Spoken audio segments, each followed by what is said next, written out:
le passage de la rébellion numéro 3 au stand.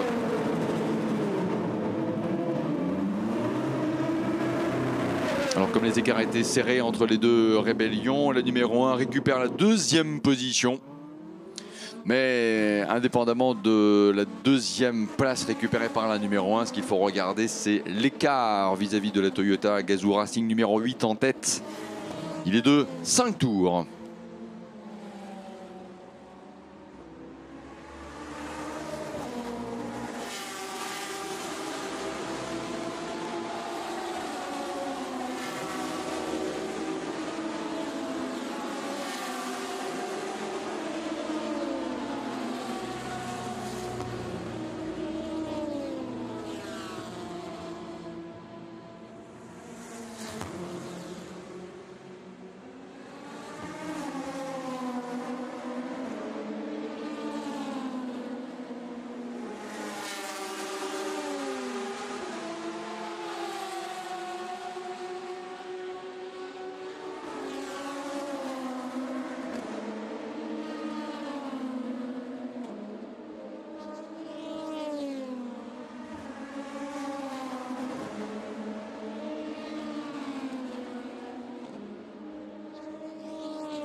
Il est 9h31, nous entamons le décompte des 5 dernières heures dans cette édition des 24 heures du Mans. Édition 2020. David Fleury à l'instant est l'homme que nous pouvions retrouver sur le signal international. Depuis le stand de stratégie, le couloir de panotage pour l'équipage de la Toyota numéro 7 et de la numéro 8. Dans l'ordre croissant des numéros, même si pour l'instant c'est de la 8 dont il est question d'abord, puisque c'est elle qui mène cette édition 2020 des 24 heures du Mans. Et le cap des 305 tours passés, encore 4h57 devant nous. Ah, et on peut peut-être commencer à prendre les calculatrices et voir si nous pourrions avoir une bonne distance justement parcourue par la gagnante de ces 24 heures du Mans 2020, quelle qu'elle soit. 305 tours de couvert pour la Toyota numéro 8. 300 tourons pour la rébellion numéro 1, deuxième. On va observer cela. C'est Sébastien Buemi qui est au volant de la Toyota numéro 8 du Toyota Gazoo Racing. Donc 5 tours entre la Toyota numéro 8 et la seconde. C'est pour l'instant. Alors c'était effectivement la rébellion numéro 1. J'allais vous dire c'est pour l'instant la numéro 1 puisque l'arrêt de l'une vous permet d'observer souvent la remontée au classement de l'autre, une version de position en d'autres termes en fonction du ravitaillement de l'une des deux rébellions. Donc la 1 est encore deuxième, mais la 3 lorsqu'elle repassera s'emparera de la deuxième position jusqu'à son propre ravitaillement et ainsi de suite. Qui pilote quoi? Gustavo Menezes devrait rester au volant de la rébellion numéro 1 qui a donc tout à l'heure perdu du terrain vis-à-vis de la Toyota numéro 8 pour un problème de fixation de capot avant. Gustavo Menezes reste au volant, voilà, de la numéro 1, c'est lui qui est à l'image. Et Romain Dumas, vainqueur il y a 10 ans avec Audi. Vainqueur il y a 10 ans à l'arrivée d'une course qui avait permis d'enregistrer un nouveau record à la distance justement aux 24 heures du Mans. Romain Dumas est en deuxième position et c'est ça qui est bien aussi, ça nous fait très plaisir. Romain Dumas, Gustavo Menezes est reparti à l'instant. L'écart, une trentaine de secondes, à peine 28 secondes entre la numéro 3 et la numéro 1. La Toyota numéro 7 du Toyota Gazoo Racing est en quatrième position. C'est Kamui Kobayashi qui est au volant de cette voiture et qui tente de revenir sur les rébellions. Il y parvient un peu, mais c'est pas aussi flagrant que cela. Le dernier chrono, par exemple, pour la Toyota numéro 7, 3 minutes 25. La voiture de tête a tourné en 3 minutes 22. La rébellion de Romain Dumas alors, et la rébellion numéro 3 qui s'était aussi arrêtée au stand n'ont pas encore des... Il faudra attendre un tour en fait, pour connaître le niveau de performance de ces deux voitures. Mais sincèrement, à la régulière, Kamui Kobayashi n'est pas plus menaçant que cela sur les deux rébellions. C'est plus elles qui sont menaçantes sur la Toyota numéro 8, malgré les 5 tours d'écart. Ça veut dire que au cas où il y aurait quoi que ce soit pour la Toyota numéro 8, ce qu'évidemment personne ne souhaite, les rébellions ne feront pas de cadeau. C'est une évidence. Et la Toyota numéro 7 est là pour assurer les arrières. Mais sincèrement, tout juste. La formation United Autosport est en tête du classement des LMP2. Un peu comme pour le Toyota Gazoo Racing, il y a deux voitures. Et tant mieux, car longtemps on a eu la numéro 32, en tout cas dans la nuit de ces 24 heures du Mans, en tête de la catégorie LMP2, jusqu'à connaître un problème de conduite d'huile qui a fait perdre à la 32 la position de leader. Mais la 22 a pris le relais, comme la 8 a pris le relais de la 7 en tête du général. L'Oreca numéro 22 de Paul Di Resta en ce moment, mais également de Philippe Albuquerque et de Phil Hanson, les leaders à la fois de l'ELMS et du championnat FIA WEC P2. Roberto Gonzalez pilote l'Oreca Team Jota en deuxième position avec Jean-Éric Vergne qui lui pilote le russe G-Drive numéro 26. L'arrêt de la voiture de tête, l'arrêt de la voiture de tête, l'arrêt de la Toyota numéro 8. L'arrêt de la Toyota numéro 8, donc à 9h36 après le 307e tour. Donc par conséquent, la prochaine fois avec notre intervalle de 11 tours, c'est simple, c'est après le 318e que nous devrions avoir l'arrêt ravitaillement de la Toyota numéro 8. L'arrêt à l'instant observé permet de voir Brendan Hartley prendre le volant et donc relayer Sébastien Buemi.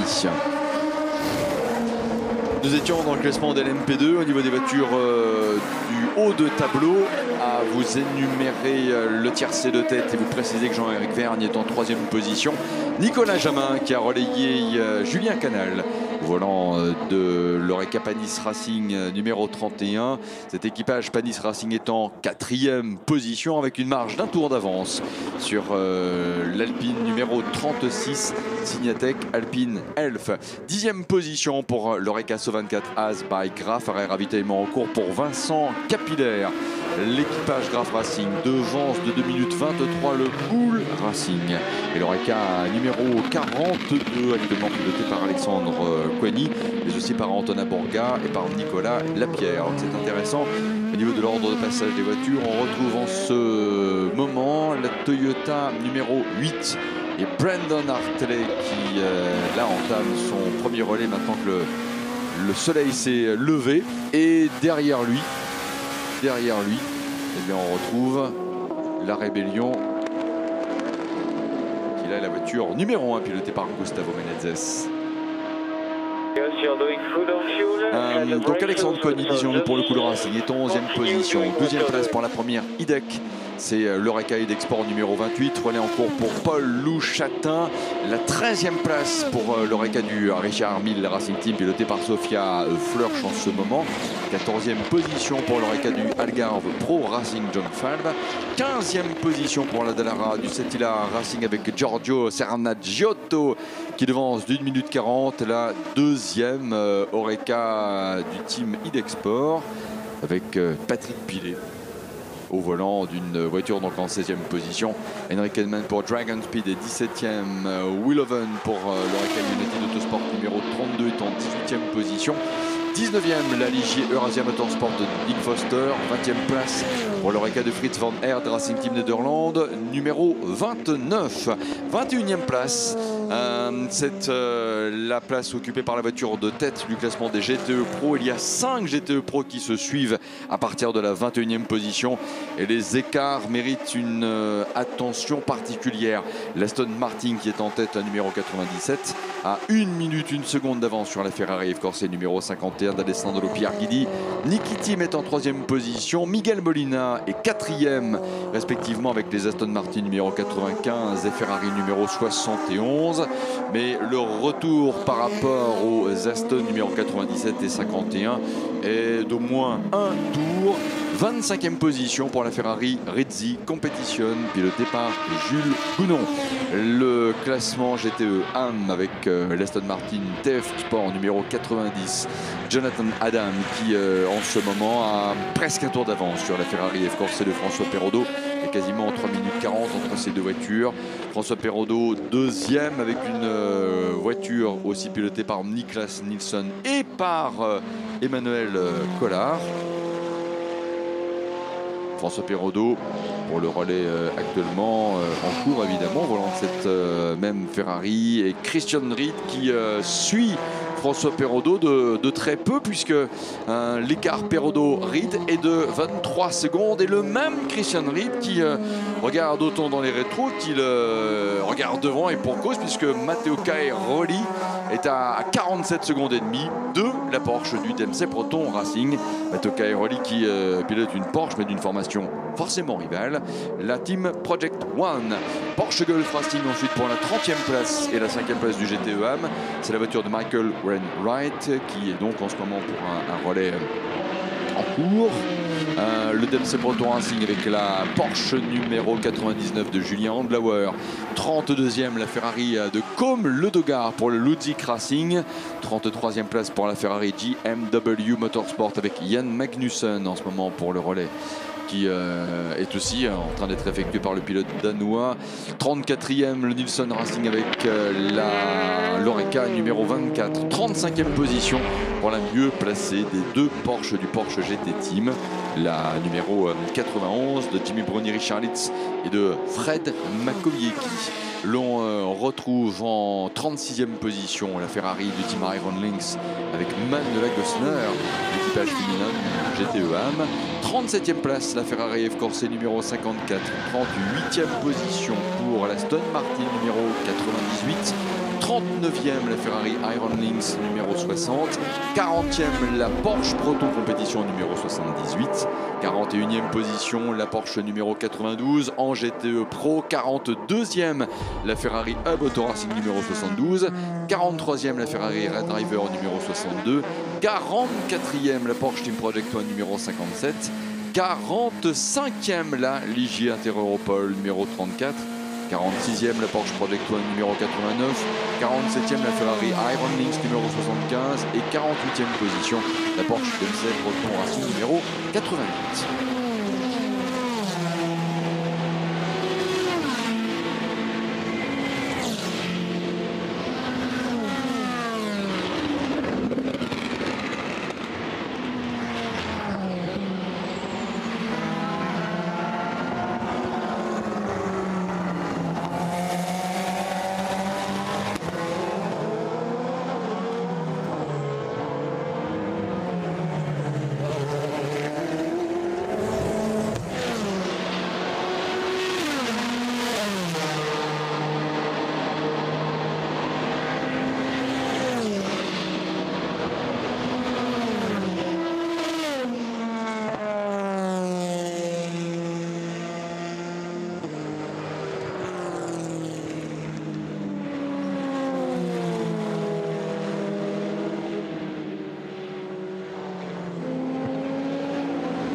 Roberto, we really need to do that fuel. When I say every chicane, Bolzan and Indianapolis, I mean it. We're going to get the same problem as last time, if not worse. We are P2, looking to challenge for the win here.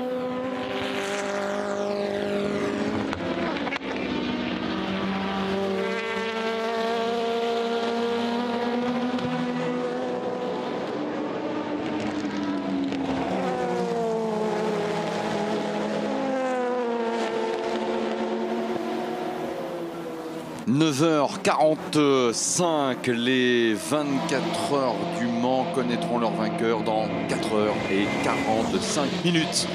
Toyota fonce vers la victoire et du côté de la catégorie LMP2, très fourni, très spectaculaire. Il est bon également de saluer des exploits comme celui du team Idexport avec, rappelons-le, 2 voitures qui sont partis en fond de grille avec même un tour de retard. C'est la pénalité pour cause de non-participation aux essais.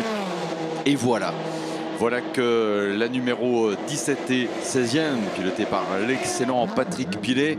Et voilà que nous avons également chez Idexport la numéro 28 qui est en 12e position avec Paul Lafargue. Sincèrement, nous voudrions aussi mettre en avant la qualité de cet exploit. Déjà, ce fighting spirit avec lequel l'équipe s'est employée à reconditionner les voitures dès jeudi soir. Et tout ceci trouve déjà une belle récompense avec la numéro 28 qui est en 12e position. En ce qui concerne l'équipage Idexport, revenir sur le profil de Paul Lafargue qui a 32 ans. C'est le week-end de ses 4e 24 heures du Mans.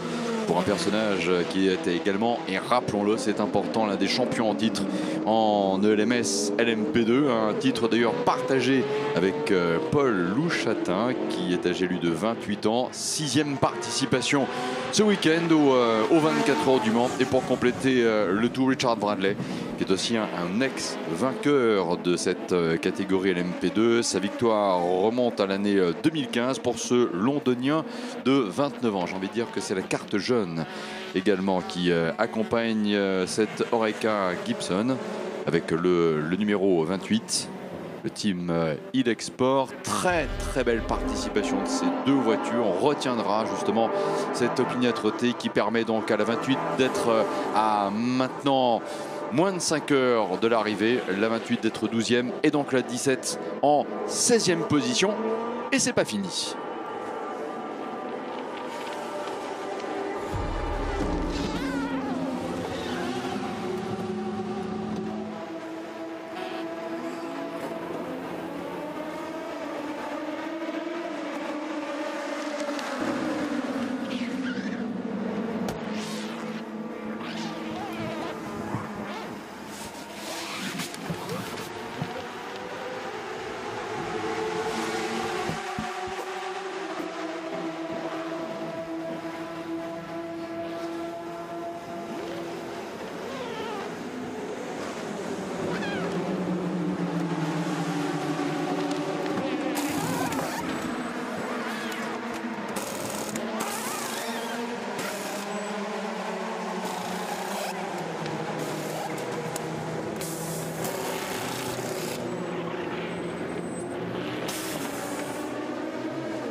Alors, parmi les coucous que l'on voudrait adresser aussi ce matin, et encore une fois merci à toutes et tous d'être vraiment très nombreux sur 24h-united.com.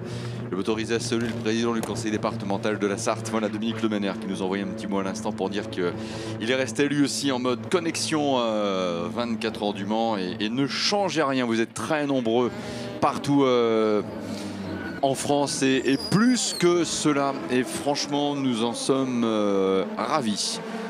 Le passage par les stands de Kamui Kobayashi il y a quelques secondes, il est en 4e position. L'arrêt de Jean-Éric Vergne ces derniers instants, l'arrêt de la Ferrari numéro 66.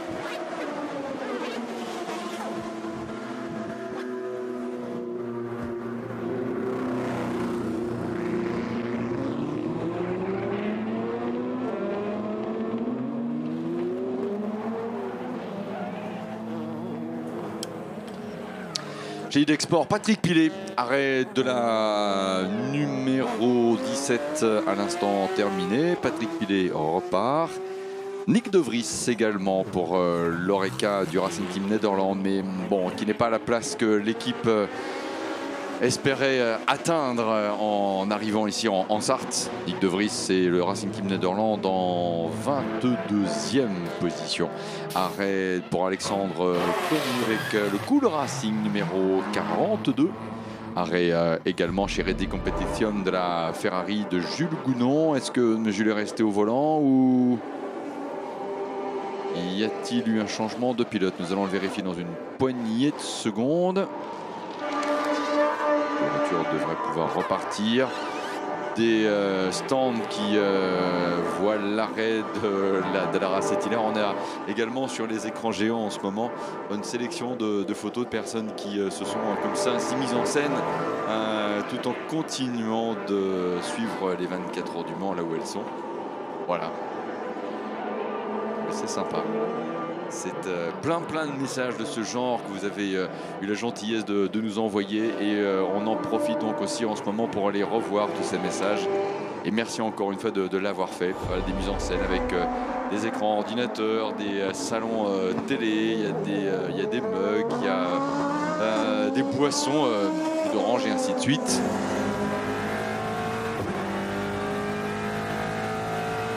Merci encore pour toutes ces délicates attentions. Philippe Albuquerque qui est au volant de l'Oreca United numéro 22, 5e.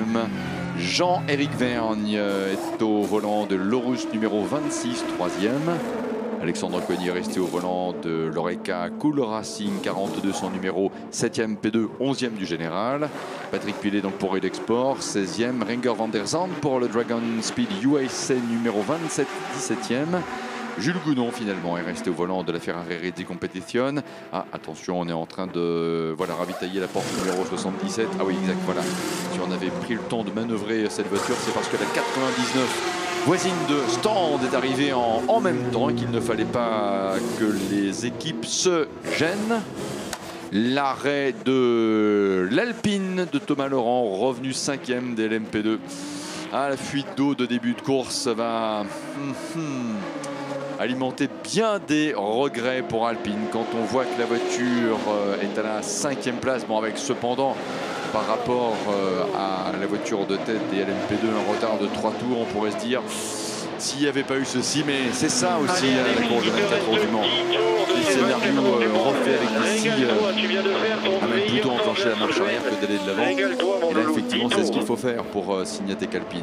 Éviter de nourrir son cerveau avec des scies, au contraire continuer de viser le meilleur. 4h37, c'est encore une marge suffisante pour espérer peut-être décrocher une place dans le top 3. Nous verrons bien. Et on ne souhaite de malheur à personne parce que ceux qui sont en tiercé de tête, qui sont dans le top 5 en ce moment, sincèrement, ont leur place. United Autosport pour la voiture de tête, c'est l'Oreca numéro 22. L'Oreca Jota numéro 38, 2e. G-Drive Jean-Éric Vergne en 3e position. Le Panis Racing avec Nicolas Jamin, avec évidemment aussi sur cette voiture en plus de Mathieu Axivière, le local Julien Canal. Ils sont 4e pour l'instant les membres de l'équipe de Midi Panis, devant ça objectif 24 et Asbach Graf. On est encore pour Charles Milesi et donc la Signatec Alpine, elle, qui arrive juste derrière. L'Alpine numéro 36 en 10e position. Le Vendéen Thomas Laurent est au volant. L'arrêt de Nick De Vries pour l'Oreca Racing Team Nederland numéro 29.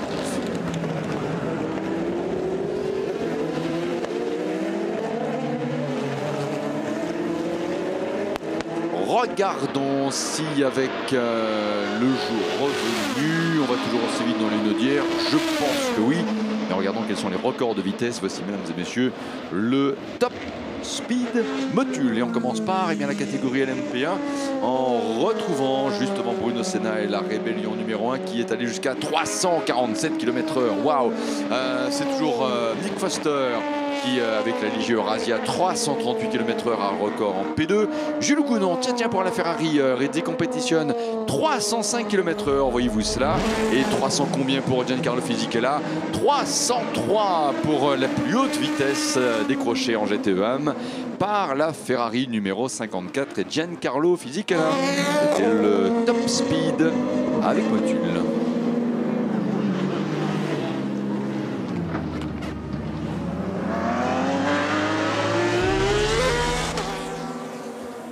Le pilote de la Porsche numéro 57, là on a une rediffusion, c'est Ben Keating qui était à même presque d'accrocher une autre voiture, en tout cas de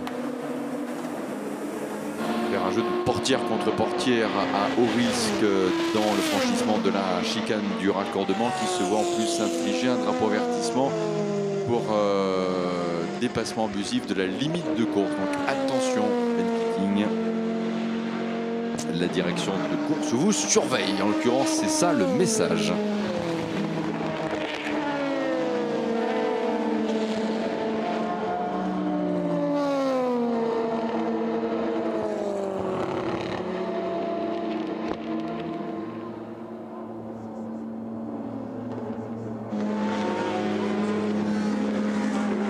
De la Porsche numéro 86 du Gulf Racing, l'arrêt de la Porsche de Michael Wainwright en 30e position.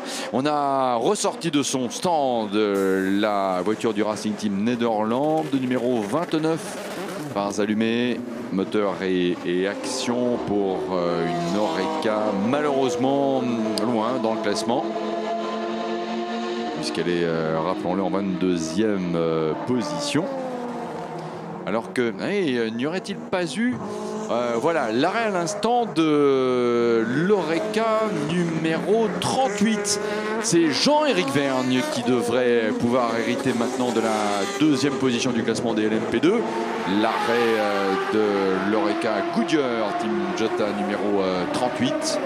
Et effectivement, Jean-Éric Vergne qui vient de passer, s'empare de la 2e position du classement Le Mans Prototype 2 à 4h33 de la présentation du drapeau à damier. Le Mexicain Roberto González qui va quitter ainsi le poste de pilotage de cette voiture.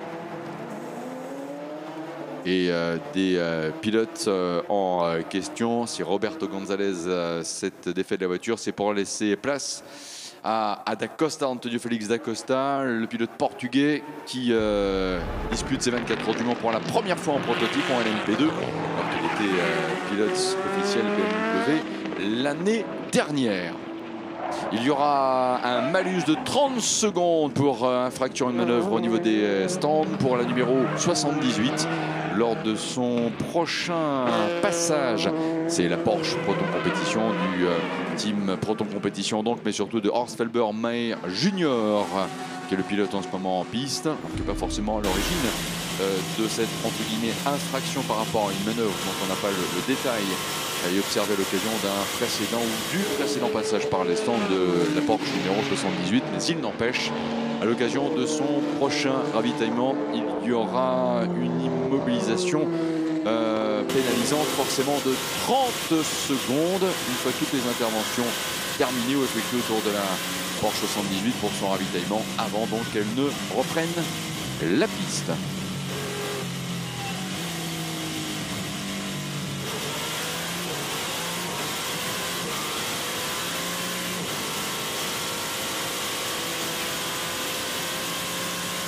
All green on your side, front, all green.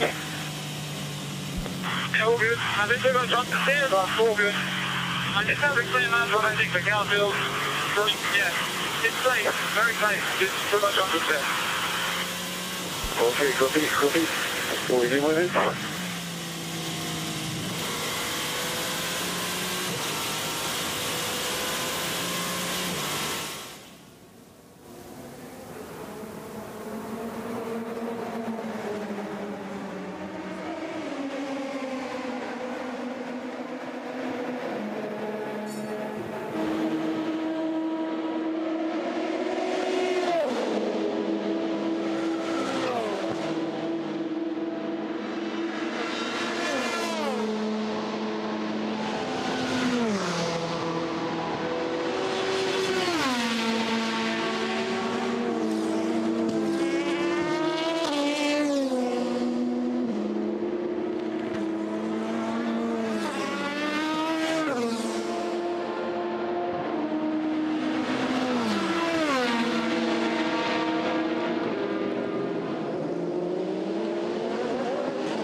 un instant pensé que l'arrêt de l'Oreca Jota avec Antonio Félix da Costa qui a pris le relais de Roberto González allait éventuellement permettre à l'Aurus G-Drive de passer en deuxième position, mais finalement non, il y avait quand même une marge d'un tour suffisante pour que le team Jota finalement conserve sa deuxième position. Et finalement, Jean-Éric Vergne qui est troisième est à 2 minutes 24 secondes de l'Oreca qui roule en Goodyear. Les voitures d'ailleurs qui roulent en Goodyear en LMP2 sont pour la voiture du team Jota, justement pilotée par Antonio Félix da Costa, une 6e place au général, mais surtout une 2e place en LMP2. Nous avons ensuite l'Oreca Panis Racing avec Nicolas Jamin, Mathieu Vexivière et avec Julien Canal. Est également en Goodyear l'Oreca du Algarve Pro Racing numéro 25 en 14e position. La voiture en tout cas qui figure en ce moment dans le top 30. Les deux autres voitures qui roulaient en Goodyear ont abandonné. A été disqualifié pour assistance illégale, rappelons-le, l'Oreca du Jackie Chan DC Racing numéro 37 et le russe du Team G-Drive Racing by Algarve numéro 16 a également dû abandonner en raison de problèmes électriques. Elle était l'une des 5 voitures en Goodyear au départ.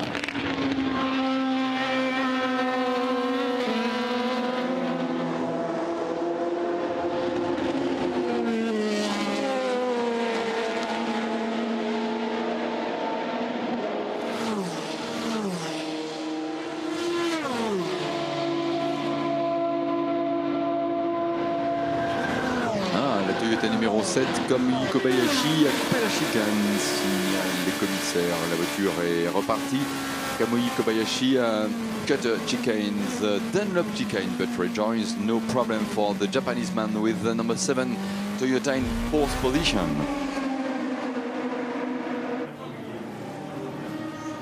Les caméras aussi qui s'habitent régulièrement dans les stands montrent les visages fatigués de tout le monde, les mécaniciens, certains pilotes, et puis les assistants des équipes, tous ceux qui assurent aussi derrière la logistique, y compris même la cuisine. Il ne faut jamais oublier qu'on ne ravitaille pas que les voitures, mais il faut aussi ravitailler toutes ces personnes. C'est vrai que de l'autre côté du bâtiment des stands, il y a aussi beaucoup de personnes de compétences, d'engagement, souvent aussi des bénévoles. C'est cela aussi qui fait la magie. C'est cette union de compétences avec ces hommes et ces femmes investis dans les équipes qui permet d'accomplir ou de voir s'accomplir de belles performances sportives en piste. C'est toujours le fruit d'un travail d'équipe tout cela et c'est bien aussi de temps en temps de le rappeler, de l'évoquer.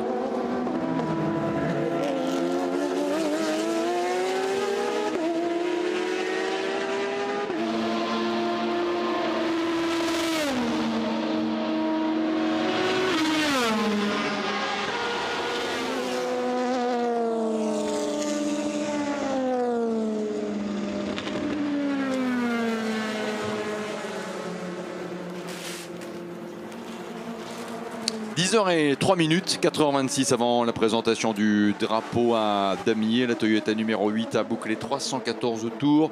On a vraiment commencé à revenir sur les évolutions. D'abord du nombre de tours couverts par la voiture de tête et plus qu'une évolution, une progression de cette Toyota numéro 8. Et si on réalisait finalement de bonnes performances au niveau de distance pour chacune des catégories.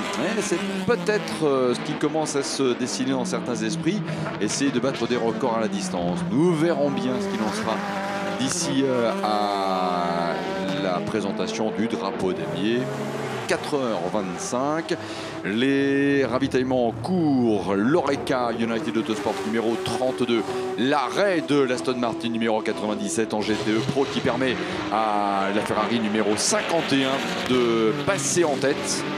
Maxime Martin est au volant de l'Aston Martin numéro 97, Maxime Martin au volant de l'Aston Martin, l'arrêt de Sofia Flörsch également pour le Richard Mille Racing Team avec l'Oreca numéro 50.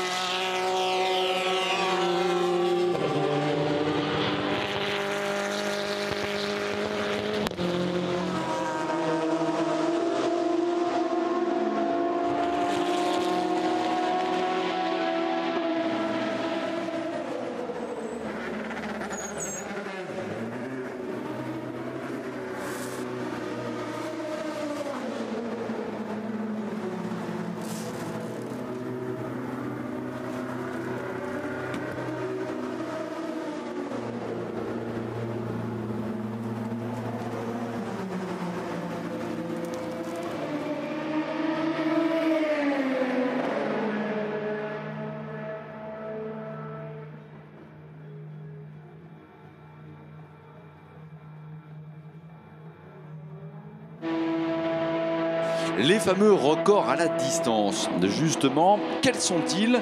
Nous l'avions évoqué avec Romain Dumas, qui d'ailleurs pilote la Rébellion numéro 3, actuellement en deuxième position, avec Timo Bernhard, avec Mike Rockenfeller à l'arrivée de l'édition 2010 des 24 heures du Mans. C'est eux qui l'ont réalisé sur le circuit de 13 km 629. Là, on a une variante de 3 mètres, mais on va considérer, puisque le circuit est développé 13 km 626, mais que globalement, ça n'a pas d'incidence. En 2010, il y a donc 10 ans, c'est simple de cela, ils avaient tous les trois, Timo Bernhard, Mike Rockenfeller et Romain Dumas, couvert 397 tours. L'année dernière, la Toyota de Sébastien Buemi, de Kazuki Nakajima et de Fernando Alonso avait couvert 385 tours du circuit des 24 heures du Mans. En 2018, la voiture du même trio d'ailleurs avait bouclé 3 tours de plus. Pour la catégorie LMP2, le record à la distance, eh bien c'est simple, il remonte à l'année dernière avec l'Alpine gagnante. La voiture de Nicolas Lapierre, d'André Negrao et de Pierre Thierrier, ils avaient bouclé 368 tours. En GTE Pro et en GTE AM d'ailleurs, les records remontent à 2018. En 2018 avec la Porsche Cochon Rose pour Michael Christensen, Kevin Estre et Laurens Vanthoor. Ils avaient bouclé 344 tours. Et pour les voitures en GTE AM, c'était la Porsche Team Dempsey Proto Competition de Matt Campbell, de Christian Reed et de Julien Andlauer qui avait réalisé 335 tours. On avait bouclé 335 et qui avait donc décroché le record à la distance, toujours d'actualité pour les voitures de la catégorie GTE AM. On s'en était rapproché de très peu l'année dernière, d'un tour seulement, alors qu'il y a un an, la Ferrari avec Alessandro Pierguidi, James Calado et Daniel Serra s'était imposé la numéro 51, alors qu'il y a ici l'arrêt de la Rébellion numéro 3 de Romain Dumas. La Ferrari l'année dernière avait terminé à 2 tours du record à la distance de la Porsche de 2018. Pour la Toyota numéro 8, 317e tour en cours. Bon, là encore un peu de patience pour voir en fonction de plein de choses, de paramètres. Pas naturellement qu'il y ait de slow zone, de safety car. Allons-nous pouvoir essayer de battre ce record à la distance ou approcher les 385 tours de 2019? Nous verrons bien. Pour l'instant, on va arriver au moins aux 385 tours de l'année dernière. Il faut que la voiture gagnante, en tout cas la voiture de tête, mais surtout la voiture gagnante à l'arrivée, accomplisse d'ici à 14h30 tout à l'heure 69 tours. Il reste 4h21. Bon, c'est à observer.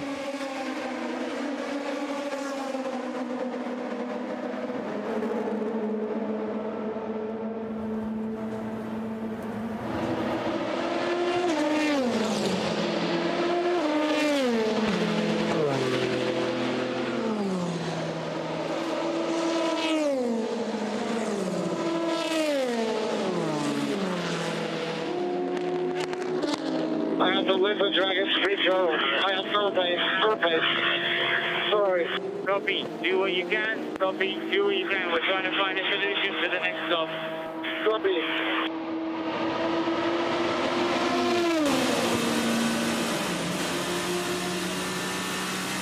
L'arrêt de la Rébellion numéro 3, même si arrêt court a permis à Gustavo Menezes de repasser en deuxième position.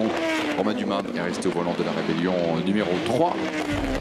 Simon Trummer a également pris le volant. Lui de l'Oreca Algarve Pro Racing numéro 25, il est en 14e position. Arrêt pour Jonathan Adam, l'arrêt de l'Aston Martin numéro 90 qui mène la course en GTE AM, 25e position avec une voiture qui a un tour d'avance sur la Ferrari F-Corse et notamment la Porsche Team Project One aussi. La Porsche d'abord, la Ferrari après, 2 et 3e du classement GTE AM, mais ces deux voitures sont séparées de 37 secondes seulement. Et donc à courte distance finalement d'une Aston Martin numéro 90 qui rentre à l'instant pour un ravitaillement conforme aussi au tableau de marche de cette voiture. D'autres arrêts, l'Oreca 31 et la Porsche 56 qui s'arrêtent également. La Porsche étant une Project One en référence à la voiture de Matteo Cairoli, de Egidio Perfetti et de Larry Tenford. Rappelons d'ailleurs que Egidio Perfetti est le vainqueur sortant avec Jörg Bergmeister aussi l'année dernière. Il était avec Patrick Lindsay, Egidio Perfetti et Jörg Bergmeister. Et en plus de cela, ce sont les champions, ou c'est l'équipage champion en GTEM. En un an, la voiture reste une Porsche, mais Egidio Perfetti a deux nouveaux coéquipiers avec Matteo Cairoli qui en 2014 avait terminé vainqueur de la Porsche Carrera Cup Italie, deuxième de la Super Cup à l'issue de la saison 2016. La Super Cup, Larry Tenford en ce moment la dispute, la domine. Le néerlandais de 23 ans dispute les 24 heures du Mans pour la première fois de sa toute jeune carrière. L'arrêt de Gustavo Menezes avec la rébellion numéro 1. L'arrêt de Gustavo Menezes, rébellion numéro 1. Passage de l'Aston Martin numéro 97. La rébellion numéro 1 devrait repartir dans un bref instant. Voilà, ravitaillement carburant effectué sous le regard de Hugues de Schonack. Nicolas Jamin, également quelques instants plus tôt, s'est arrêté. Le pilote Panis Racing reparti. Le team d'Olivier Panis en 4e position. Alors que Jean-Éric Vergne, qui pilote la G-Drive numéro 26, 7e du classement, est à 2 minutes 08 de l'Orus du team, l'Oreca du team Jota, avec Antonio Félix da Costa, le 6e.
L'arrêt de la Toyota numéro 8 à 10h15. Brandon Hartley rentre au stand.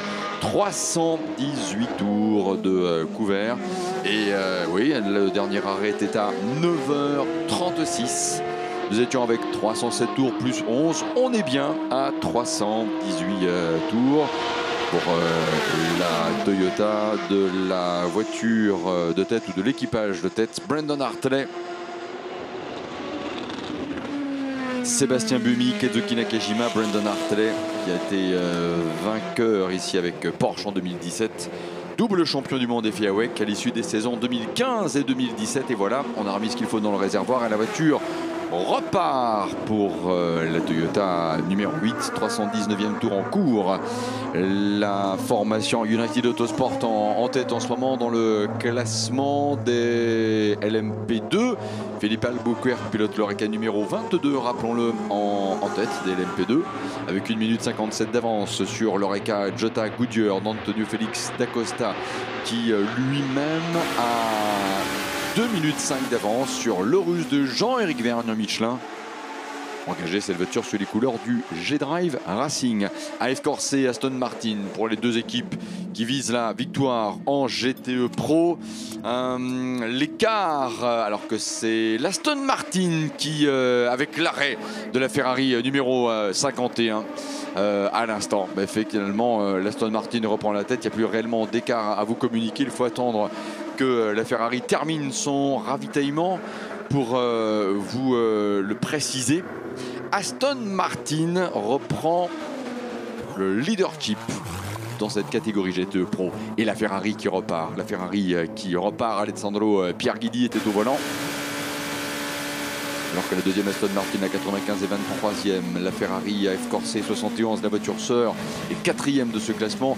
Alessandro Pierguidi est bien resté au volant de la Ferrari numéro 51.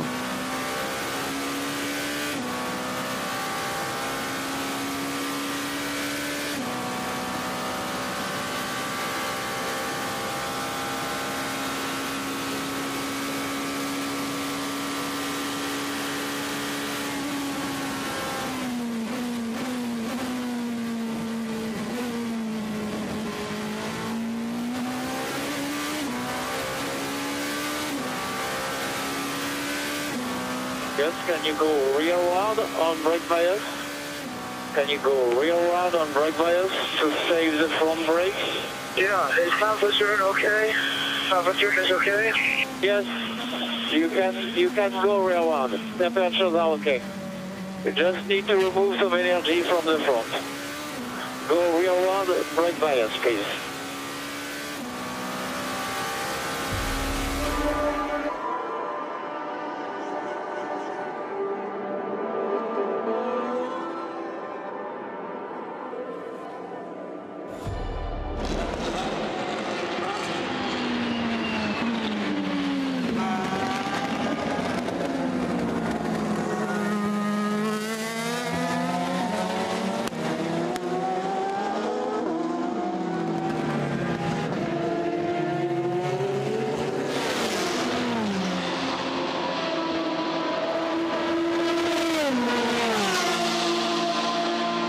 Brendan Hartley est resté au volant de la Toyota numéro 8. Richard Bradley est resté, à ne pas confondre avec Brendan Hartley. Richard Bradley est resté au volant de l'Oreca e-Sport en 12e position. Alessandro Pierguidi pilote la Ferrari numéro 51. Michael Wainwright également pour la Porsche numéro 86. 30e position, arrêt de la Porsche numéro 91 avec Richard Litz.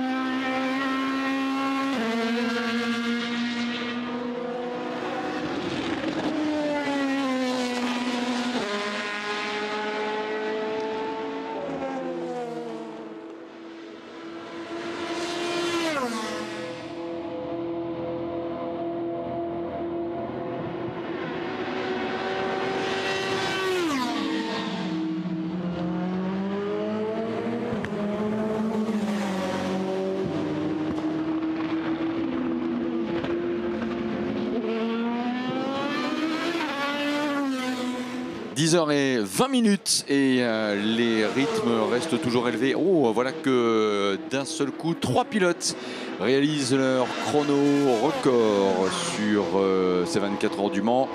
En référence évidemment à tous les chronos qui avaient pu être enregistrés jusque-là, qui sont les pilotes Jean-Éric Vergne.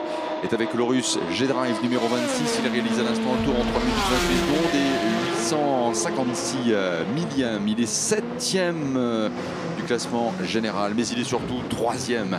Il est surtout 3e du classement en LMP2. Qui a également réalisé un chrono record? Renger van der Zand avec le Raka Dragon Speed USA. À dire pour l'honneur, puisqu'il est pour l'instant à la 13e place de sa catégorie. Et Jules Gounon aussi avec la Ferrari qui partage avec Olivier Pla et Sébastien Bourdet l'espoir d'espérer encore quelque chose. Déjà être 5e GTE Pro, 26e du général, c'est bien. Espérer être dans le tiercé tête, c'est l'équipe peut légitimement avoir cet espoir. Bon chrono donc pour Jules Gounon ces derniers instants. Peut-être même encore d'autres surprises de ce genre d'ici à la présentation du drapeau damier. Le record du tour en course cette année, 3 minutes 19 secondes, 264 millièmes pour la rébellion numéro 1 de Bruno Senna, réalisé, enregistré ce chrono après le 4e tour. Il est de 3,27 508 pour la catégorie LMP2. Et c'est l'Oreca United Autosport numéro 32 qui là, il est de 3,50 231, le meilleur temps en GTE Pro. Pour l'Aston Martin numéro 97 et 3,52 449 pour l'Aston Martin numéro 98 dans le classement des GTE-AM.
La course est très disputée, elle est très disputée depuis hier 14h30 et le restera jusqu'à 14h30 ce dimanche, il faut en être convaincu. Les chronos, en tout cas pour le classement général, sont en deçà de ceux de l'année dernière. La plus rapide des Toyota l'année dernière avait été pour la numéro 7, la voiture qui avait été chronométrée en 3,17 297. Le record du tour cette année pour Bruno Senna avec la rébellion numéro 1 est moins vite que ce chrono de la Toyota numéro 7 qui remonte donc à il y a tout juste un an.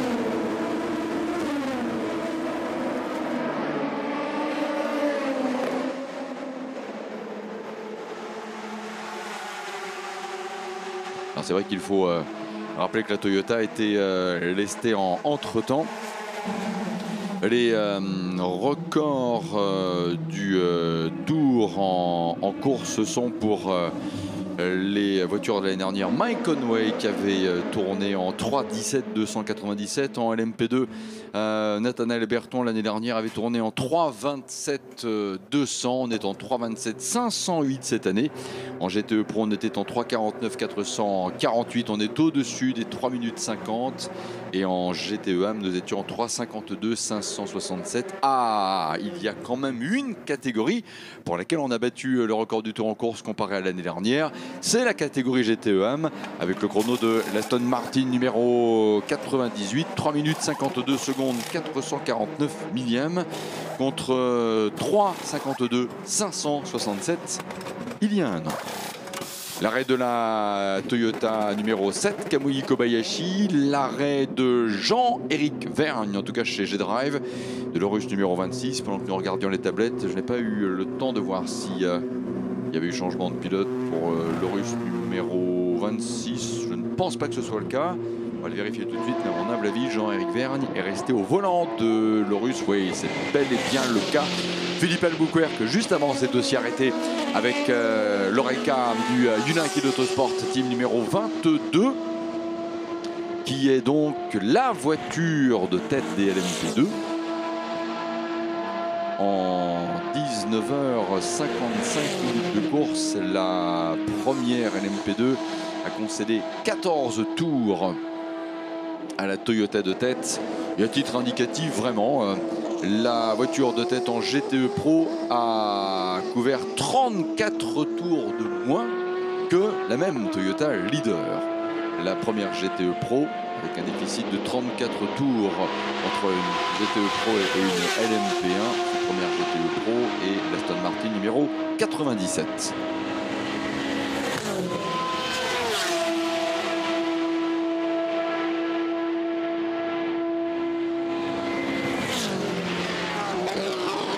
Jules Gounon améliore le chrono propre à la Ferrari Red Competition numéro 82 pour la deuxième fois. 3 minutes 51 secondes et 4 dixièmes pour le chrono de Jules Gounon.